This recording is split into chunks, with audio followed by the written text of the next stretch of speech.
Olá, tudo bem?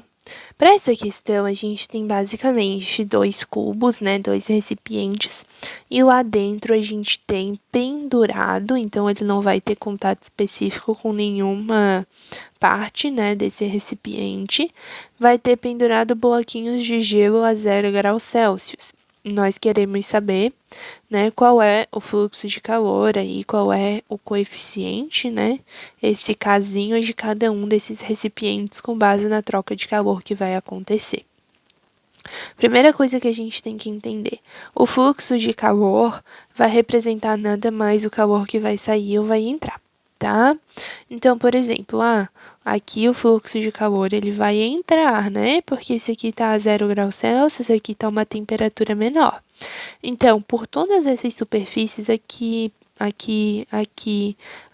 lá atrás, o calor vai entrando, ele vai atravessando essas paredes do recipiente, né? Lembrando que calor é energia térmica em trânsito. Depois de atravessar essas paredes, ele é transmitido para o gelo, né? E esse fluxo, esse calor que foi transmitido para o gelo, então ele faz o gelo derreter, tá? Como eu vou saber que a massa de gelo que derreteu em B é o dobro da massa de gelo que derreteu em A, então a gente pode afirmar que o fluxo de calor aqui foi o dobro.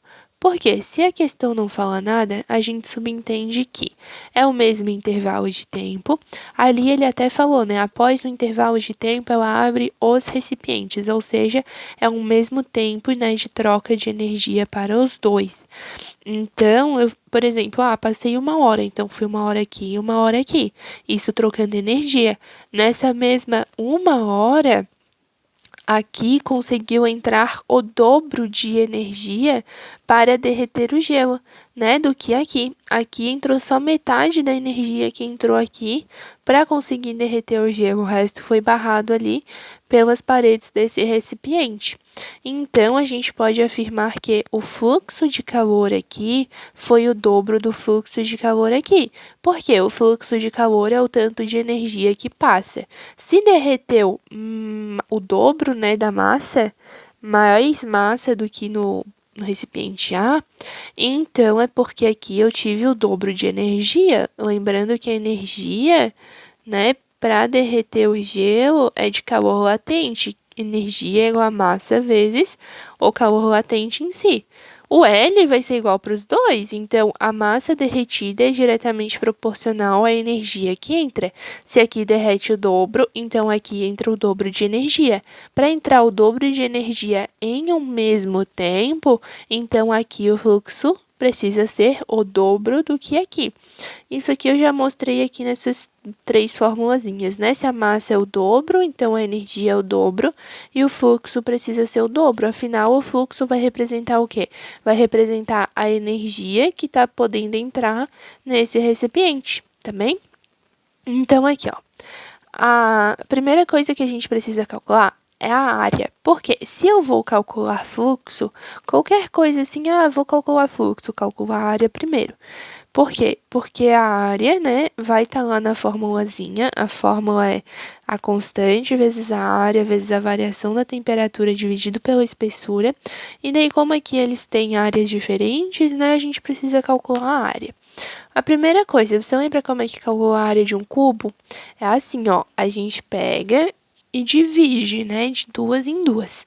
Então, tem essa superfície aqui e a lá de trás, que tem o mesmo valor, né, que a altura é 40 e a base 40. Então, eu posso fazer 2 vezes 0,4 vezes 0,4, lembrando que tem que sempre estar em metro. Aí depois eu posso fazer a desse lado e desse lado aqui. Então fica 2,0404. E a de baixo e a de cima, que também tem 40 por 40. Então fica 2 vezes 0,4 vezes 0,4. Isso dá 0,32 mais 0,32 mais 0,32. O que me resta é 0,96 metros cúbicos. Então eu já sei a área, né, pela qual vai ser possível trocar calor. Por que todas as áreas vão trocar calor? Porque o bloquinho tá pendurado, né? Vai entrar calor por tudo quanto é lado aí. E aqui eu tenho assim, ó, a de baixo com a de cima é 60 por 40. Então, 2 vezes 0,6 vezes 0,4. Aqui, ó, essa da frente e a de trás é 60 por 40. 2 vezes 0,6 é 0,4. E essas aqui, desse lado e desse lado, aí sim, 2 vezes 0,4 vezes 0,4. Aí fica 0,48, né, daqui, mais 0,48, mais 0,32, e isso rende pra gente uma área total de 1,28 metros cúbicos. Aí agora a gente vem aqui aplicar. A constante vezes a área vezes a variação da temperatura dividido pela espessura é igual a 2 vezes, né, tudo isso para o A. Como eles estão na mesma situação e a temperatura interna e externa é a mesma, então a variação de temperatura é a mesma, tá? A variação de temperatura nada mais é do que a diferença de temperatura entre o mais quente e o mais frio, tá? É a diferença que vai existir para que aconteça esse fluxo, porque o fluxo de calor só existe quando existe uma diferença de temperatura entre, né, os dois lados que vão trocar essa energia. Como o material é o mesmo, né, a espessura é a mesma, que a gente considera ali os recipientes com as mesmas características, e a gente tem então que a constante de B vezes a área é igual a 2 vezes a constante de A vezes a área de A. Então, eu tenho que a constante de B vezes 1,28 é igual a 2 vezes Ka vezes 0,96. Então, essa condutividade do A dividido pela condutividade do B vai ficar como? Eu passo o B para cá dividindo, né? Fica 1,28 igual a 2 vezes Ka vezes 0,96 dividido para KB. Mas eu quero isolar só Ka sobre KB. Então, eu passo todos os numerozinhos para cá. Como estava multiplicando, passa dividindo.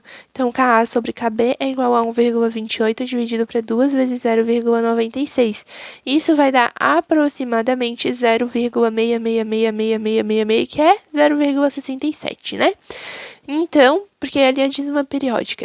Então, a gente pode afirmar que a alternativa correta é a B, porque dá a constante ali de 0,67.